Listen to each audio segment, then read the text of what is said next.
Welcome back to ലേണിനോ. So ഇനി അങ്ങോട്ടുള്ള 2 മാസങ്ങൾ എക്സാം സീസൺ ആണ് അല്ലേ. ഇപ്പോൾ 2019 സ്കീം സ്റ്റുഡൻസിനാണെങ്കിൽ S5, S7 അതേപോലെ തന്നെ സപ്ലി എക്സാംസ് ഒക്കെ വരുവാണ്. ഇനി 24 സ്കീമിലുള്ളവർക്കാണെങ്കിൽ S3 സ്റ്റുഡൻസിന് അവരുടെ S3യുടെ എക്സാം വരെയാണ്. അതിന് പിന്നാലെ തന്നെ ഇപ്പോഴത്തെ ഫസ്റ്റ് ഇയേഴ്സിനും എക്സാം ഉണ്ടാവും ഡിസംബർ ജാനുവരി ഒക്കെ ആയിട്ട്. അപ്പോൾ 2 മാസമല്ല 2-3 മാസം, നവംബർ ഡിസംബർ ജനുവരി ഒക്കെ ആയിട്ട് നിങ്ങൾക്ക് പല എക്സാംസും വരികയാണ്. സോ ഇൻഡിവിജ്വൽ ആയിട്ടുള്ള BTech ട്യൂഷനാണ് നിങ്ങൾ അന്വേഷിക്കുന്നത് എന്നുണ്ടെങ്കിൽ the best option is Learnino BTech tuitions.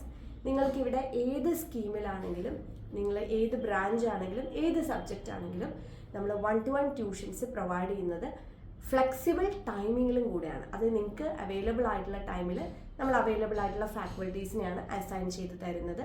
നിങ്ങൾക്ക് മോഡ്യൂൾ വൈസ് ആയിട്ട് പേയ്മെൻറ്റ് ചെയ്യാനുള്ള ഓപ്ഷനും ഉണ്ട്.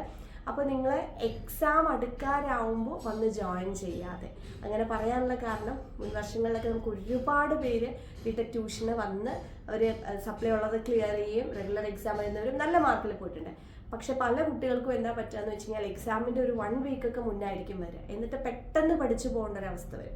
അപ്പോൾ നമ്മൾ എപ്പോഴും പറയുന്നത് നിങ്ങൾ എത്ര നേരത്തെ നിങ്ങൾക്ക് ജോയിൻ ചെയ്യാൻ പറ്റുമോ അത്രയും നല്ലത്. കാരണം നമുക്ക് നല്ല രീതിയിൽ പഠിച്ചു പോവാം. നിങ്ങൾക്ക് ഏത് സബ്ജക്റ്റാണ് ടഫായിട്ട് തോന്നുന്നത്, ഒരു ട്യൂഷൻ വേണമെന്ന് തോന്നുന്നത്, ജസ്റ്റ് ലേണിനോയിൽ കോൺടാക്ട് ചെയ്യുക. നിങ്ങളുടെ സബ്ജക്റ്റും നിങ്ങളുടെ ടൈമും കാര്യങ്ങളും ഒക്കെ അറിയിക്കുക. നമ്മൾ ട്യൂട്ടേഴ്സിനെ അസൈൻ ചെയ്ത് തരുന്നതായിരിക്കും.